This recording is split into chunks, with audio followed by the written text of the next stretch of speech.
আবার বিশ্বনবী বলতেন, আমার কোন উম্মত যেন নামাজে সালাম ফিরানোর আগে এই চারটা জিনিস থেকে পানাহ না চেয়ে সালাম না ফিরায়। একটা হচ্ছে আল্লাহুম্মা ইন্নী আউযু বিকা মিন আযাবিল কবর, আল্লাহ কবরের আযাব থেকে পানাহ চাই। 2 নাম্বার ওয়া আউযু বিকা মিন আযাবি জাহান্নাম, এই জাহান্নামের আগুন থেকে পানাহ চাই।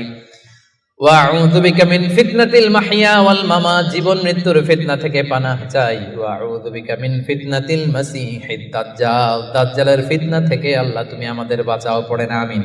আরে সব ইস্তেগফারের শ্রেষ্ঠ ইস্তেগফারের নাম সাইয়্যিদুল ইস্তেগফার। কার কার মুখস্থ হাত তুলেন, আর যাদের নাই তাদের হোমওয়ার্ক। আল্লাহুম্মা আনতা রাব্বি লা ইলাহা ইল্লা আনতা খালাকতানি ওয়া আনা আবদুক ওয়া আনা আলা আহদিকা ওয়া ওয়া'দিকা মাস্তাতা'তু আউযু বিকা মিন শাররি মা সানা'তু আবু'ু লাকা বিনি'মাতিকা আলাইয়া ওয়া আবু'ু লাকা বিযামবি ফাগফির লি ফাইন্নাহু লা ইয়াগফিরুদ যুনুবা ইল্লা আনতা। সুবহানাল্লাহ পড়েন। আজকে রাতে পড়ছেন, মারা গেলে জান্নাতি।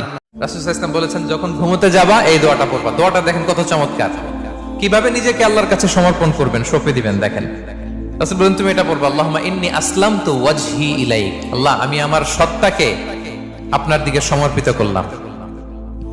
ওয়া ফাওয়াদতু আমরি ইলাইক, আল্লাহ আমি আমার সব কাজকে আপনার কাছে সুপর্দ করলাম। ওয়া আলজাতু যাহরি ইলাইক, আল্লাহ আমার পিঠকে আমি আপনার কাছে আশ্রয় রাখলাম। সুবহানাল্লাহ পড়বেন না? আমরা যখন ঘুমাই আমাদের পিঠটা বিছানার মধ্যে লাগাই না? আল্লাহ আমার সত্তাকে আপনার কাছে আমি সমর্পিত করলাম, আল্লাহ আমার সব কাজকে আপনার কাছে আমি সঁপে দিলাম, আল্লাহ আমার পিঠটাকে আপনার কাছে আমি আমানত রাখলাম। লা মালজা ওয়ালা মানজা মিনকা ইল্লা ইলাইক, আল্লাহ আপনি ছাড়া আশ্রয় দেওয়ার কেউ নাই, আল্লাহ আপনি ছাড়া আমাদের মুক্তি দেওয়ার কেউ নাই। আল্লাহ আপনি যে রাসূল পাঠিয়েছেন সে রাসূলের প্রতি আমি ঈমান আনলাম। আল্লাহ যে কিতাব আপনি আসমান থেকে পাঠিয়েছেন ওই কিতাবের উপর আমি ঈমান আনলাম। সুবহানাল্লাহ পড়েন। বিষ্ণু সাল্লাল্লাহু আলাইহি ওয়াসাল্লাম বলেন, যখন কেউ এই দোয়াটা পড়বে রাত্রিবেলা, ফাইন মিত্তা ওই মিন লাইলাতিকা, ওই রাতে যদি তুমি মারা যাও, মিত্তা আলাল ফিতরা, তুমি ফিতরাতের উপর মৃত্যুবরণ করবে।